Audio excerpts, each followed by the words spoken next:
Remember where we left him. At the end of No Way Home, Peter Parker did something almost no hero has ever done. He asked the entire world to forget he existed just so the people he loved could be safe.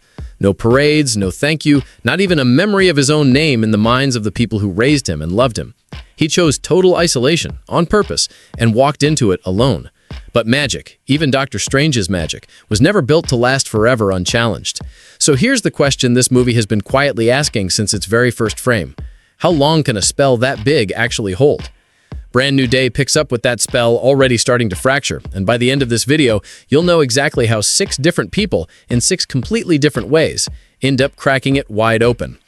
The first crack happens by accident, in the middle of a chaos sequence. In the thick of a battlefield sequence, Jean Grey is trying to do something simple: coordinate a plan, read the fight, get everyone on the same page using her telepathy. But when her mind brushes against Spider-Man's, she doesn't find the calm, readable thoughts of an ally. She hits a wall. And because her telepathy operates on an entirely different frequency than the mystical energy Doctor Strange used, that wall doesn't hold her back, it tears open. In a single, overwhelming second, Peter's whole life floods into her head, the memories the rest of the world was never allowed to keep. She staggers back from the vision, shaken, because she just became the one person on that battlefield who knows exactly who's underneath the mask. The second crack doesn't come from thought at all. It comes from instinct. In the middle of a brutal, city-shaking rampage, Spider-Man moves in to try to bring Hulk back down, the way he's done before, and Hulk stops. Not because he recognizes a name or a face, but because some part of him, underneath all that rage, recognizes a rhythm, a heartbeat, a fighting style, the exact way this particular person moves through a fight. It's muscle memory wearing a monster's body. And when the dust settles and Hulk shrinks back down into Bruce Banner, that recognition doesn't fade with the transformation.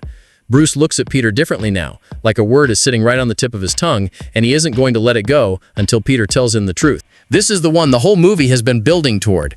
In a quiet kitchen, far away from any fight scene, MJ finds the letter, the one Peter almost gave her at the end of No Way Home and never did. She doesn't remember him. She has no reason to feel anything reading a stranger's handwriting, but something about the words doesn't feel like a stranger's at all. Line by line, a feeling she can't explain starts creeping in, something that feels less like discovering something new and more like remembering something she'd only misplaced. And then Peter is standing in the doorway. He doesn't say anything clever. He just reaches up and pulls off the mask. Whatever walls were left in her mind don't just crack at that point, they come down completely, all at once, and for the first time since the spell was cast, she's looking at him and actually seeing him. Not every crack in this movie is emotional. Some of them are just violent. In a filthy, gunfire-lit alley, 3-way crossfire breaks out, and in the chaos, Frank Castle puts a bullet into Spider-Man by mistake. No hesitation, no time for guilt yet. Frank just grabs him and drags him into a hidden underground medical setup, the kind of place a man like Frank Castle keeps ready for exactly this situation. And when he cuts the mask away to get to the wound, what he finds isn't the hardened operative he assumed he'd been fighting alongside. It's a kid, just a kid, bleeding out on a table because Frank's aim was off by an inch.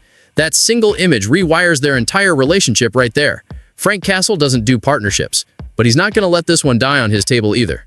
After all that darkness, the movie gives itself and the audience a moment to breathe. Peter's walking down a crowded street when he nearly collides with Ned Leeds, and before either of them can even process it, their hands are already moving. Years of friendship built one very specific, very ridiculous handshake into permanent muscle memory, and their bodies remember it perfectly, even though Ned's Vine has no idea who this guy is. It's funny for about 3 seconds. Then Ned freezes, halfway through the sequence, hands still hanging in the air because something about finishing that motion just knocks something loose. His mouth opens like he's about to ask a question he doesn't even understand yet, and then, quietly, a name that shouldn't mean anything to him falls out anyway. Peter. So take a step back and look at what's actually happened. 6 people now, 6 completely different paths. A psychic accident, a monster's instinct, a letter in a kitchen, a bullet in a bunker, and a handshake that refused to be forgotten.